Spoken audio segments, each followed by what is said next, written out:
Yo, what's good everybody? My name is Alckemy. Welcome to the channel. I am somebody that dedicates pretty much almost all my time to making neuro bass and super heavy drums, as my video catalog will show. But today I feel like we're going to be taking a look at a cool trick that I haven't really seen a lot of other people do, even though it's not necessarily new itself. So before we get started, if you all are interested, I have a quick version of presets available called the ARCANUM series of different basses that sound like this.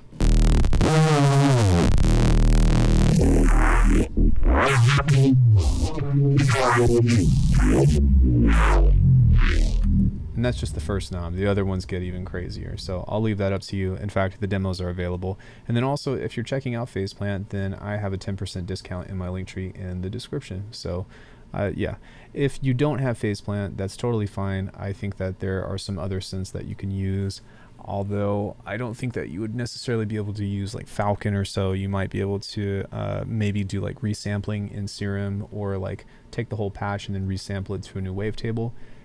That's the only thing that I can really think of. But what we really want to do is I'm going to show you how to do some basic processing to something that's kind of like this, which is just a detuned saw wave. So if we were to grab ourselves two voices and detune this to around, I don't know, 72, then we're already going to get some cool sounds.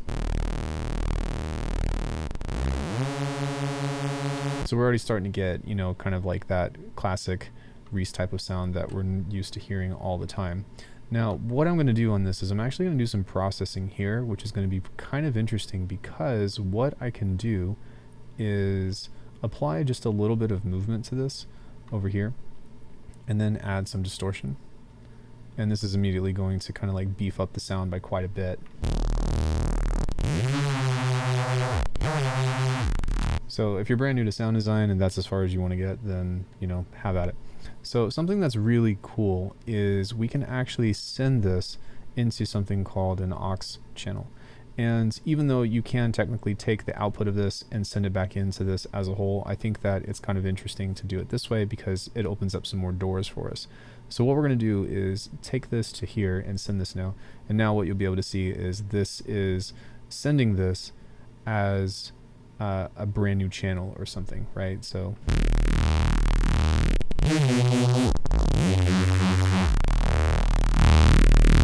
now what's really cool about this though is with this output we can actually take this and FM the original signal with this.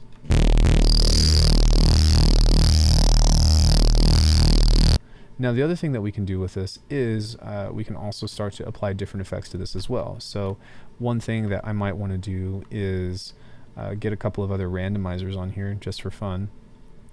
And what we will do is set this to smooth and set this at a different rate. And we can also kind of mess with the resonance here. Wow, I just had a quick loss for words. And what we can also do is apply another sense of distortion, but maybe less. And then what we'll do is grab another filter here, and we're going to do this 2 more times, but we'll grab another filter here and we're going to just use a bell curve to where we're going to be boosting the low mids right here.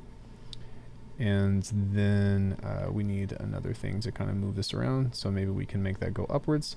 And then finally I'm going to grab another filter here that's going to be a low pass, and this is just going to try to move this downwards as a whole, and then we might distort this like 1 more time. So if you notice on this, basically what I'm doing is something very simple, which if you look at this on an EQ, then I'm pretty much creating a boost, a notch, maybe another boost or another notch or whatever, it doesn't really matter, and then I'm doing some kind of low passing, and these are all kind of moving together as a whole. So something kind of like this, if you will, except they're kind of moving against each other. But you can more than, like, you can definitely just use like a slice EQ if you want to, except you kind of have to do it this way on here, as there's no slice EQ in the generator section. So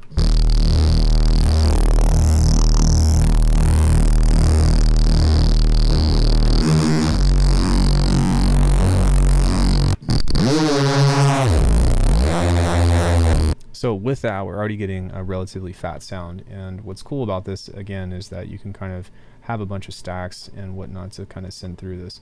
Now, the thing about this, though, that makes it different than just doing FM or something is that you have to do it this way or send this into an aux in order for you to kind of get the signal that you want. And the other thing about this that you'll notice is that this is also going to lane 1, so we're essentially doubling the sound. So what you might want to do is just send this off into a sideband, because this is actually going to make this quiet now. Whereas if I were to send this into lane 1, you're going to notice that it's going to be noticeably louder. So you might want to do that, you might not want to do that. It really depends on what it is that you're going for. But even now within this, we can kind of have some different means of play, or I guess different aspects of like shaping and manipulating this as the original signal, plus a bunch of different effects that you can use. And hopefully you can see the significance behind why this might be interesting. But the other thing too is that you could do this again. So let's say you take off of this and we want to introduce another group that's kind of like this. And this is why faceplant just gets so freaking crazy. So what I'm going to do is I'm actually going to move this one below. And this one is going into this guy. And then we can take the output of this guy into this guy.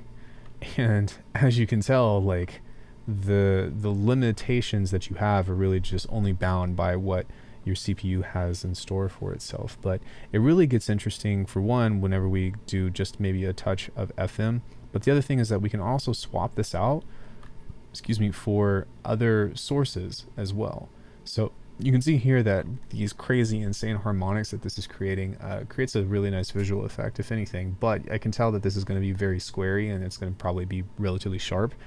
Let's see if I can confirm my suspicion. Let's actually not see that.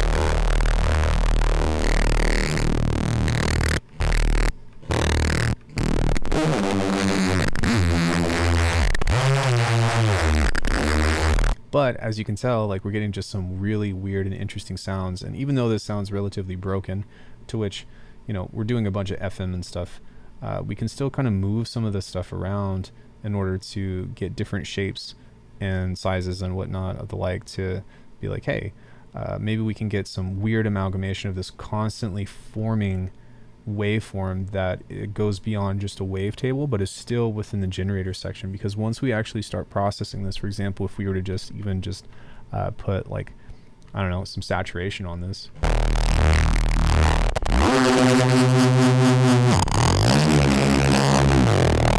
then you can tell that even though this is relatively like super clipped and stuff, perhaps whenever we start to introduce some other kind of complex filtering to this, we might be able to get some really interesting results just by moving this around.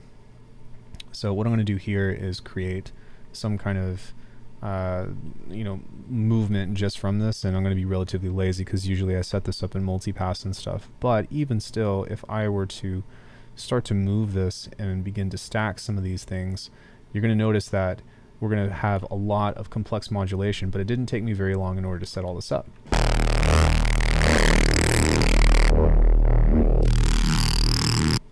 So that sounds pretty good. We're getting some crazy shrieking over there, but don't worry, because here in a second we're going to fix that. So we're just going to pull this down a bit and control this. And now what we can do is maybe add one more of these and start to change this here to where this is going to be dipping down. Now, within all of these, one thing that I will tell you about, and this is available, or I teach this in my masterclasses and stuff, is that I really like when the movement matches the speed of these LFOs. And so what I like to do with these is set the root note. Usually, I don't know, I've just been in this thing of like E flat or whatever. So I can set this down to like 24 semitones. And what's really cool about this is, as opposed to doing it one by one, which would take forever, what I'm going to do instead is I'm actually going to set this to macro 8. And then I'm going to go through macro 8 and start to turn all of these.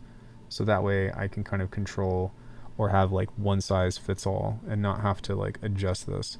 And you don't have to do it this way. You can go back and set everything to just the modulator over on the side. Some people say that it's redundant, but the thing is that if you do have inside modulators, so for example, if you've got multipass here, and I've got another modulator, random, and this is set at the speed, then, and this is just a clue as to what I teach, but I can actually set this here now, so one modulator controls the speed of everything that's nested within this. So I don't know, just a cool little trick if you hadn't tried that before.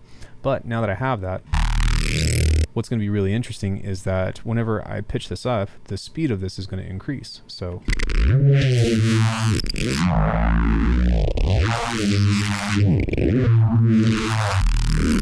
that's pretty cool. Obviously it still is a little bit shrieky and stuff, but one thing that we can do is maybe just add a touch of saturator to this, maybe not drive it so hard. And then before that, I will add some stereo stuff on the midband. So this isn't really how I make basses, but just as a means of doing stuff a little bit different and being like, oh, you could do something like this. Now that I play this, even just having a chorus on here or whatever, maybe we can set it there and reduce the spread a bit. You're going to see that we're starting to kind of like, we made it really fat and now we can kind of make it a little bit wider.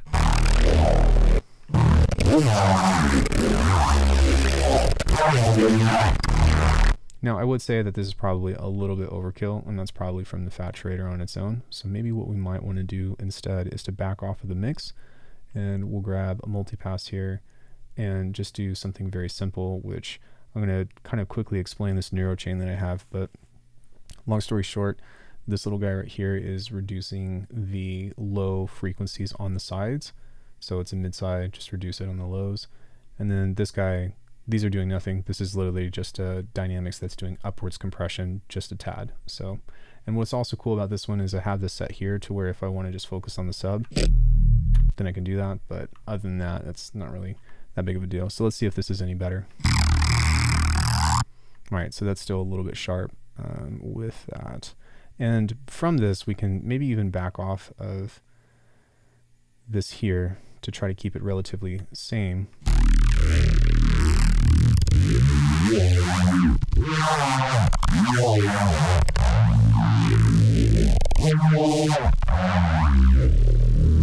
And believe me when I say there's so much more that we can do with a sound like this. But anyways, I kind of just wanted to show you that sometimes building an aux channel can be really cool. And even though this isn't necessarily the context that would be most appropriate, something that we could also do, of course, is have a different group that we send to a sideband that we end up doing as an FM, or just building an entire group that has a regular output as a whole, or you know, maybe even trying a sine wave, because we might be able to push the FM harder now. So wow.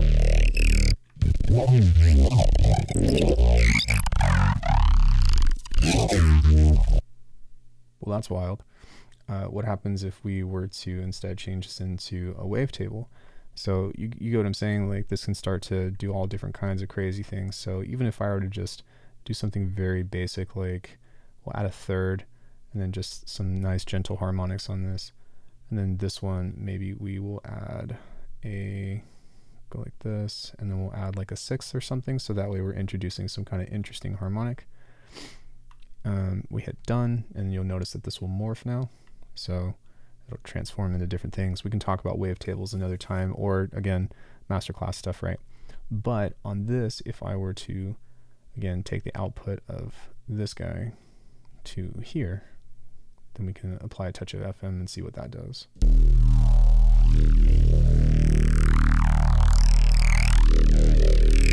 It's pretty crazy how we're getting kind of like that tearing sound, and maybe what might even be worth it is because of that, we might be able to capitalize on it by applying a flanger with a offset here, and maybe not at 100%, but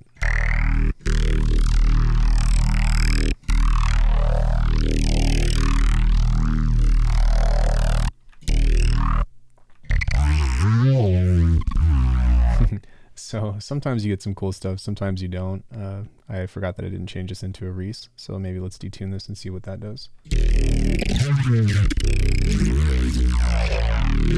Or we can even detune this by quite a bit, say this, and detune this by a heckin' lot to where it's starting to become like super smeared.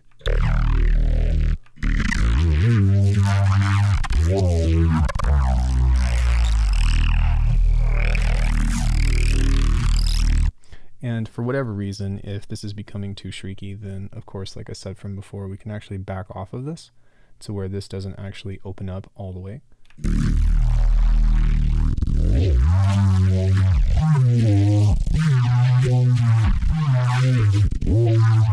Which I would say was probably the move to go. But now that we have something like that, we can maybe even get away with applying a little bit more FM.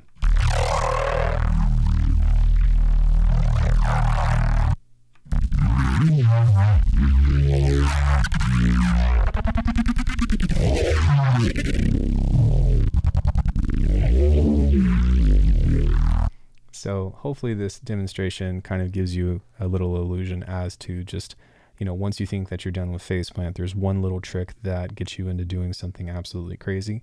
But like I said, you know, faceplant is just, it's the meta, man. I don't know. I've been covering faceplant since 2019 now, and it just keeps getting better and better. If you have any questions about anything regarding neurobase and stuff, feel free to hit me up. Do me a favor, check out those presets for ARCANUM 6. I'm thinking about doing a bundle, maybe if I can get enough interest to where you can get them all together for a discounted price or something, or book a lesson for me with me if you want to figure out how to do some of this stuff yourself. So thank you all. I really appreciate your time. Help me get to 20K subscribers. I'm just on the grind of trying to make cool videos, but yeah, hopefully that was interesting, and I will see you all in the next one.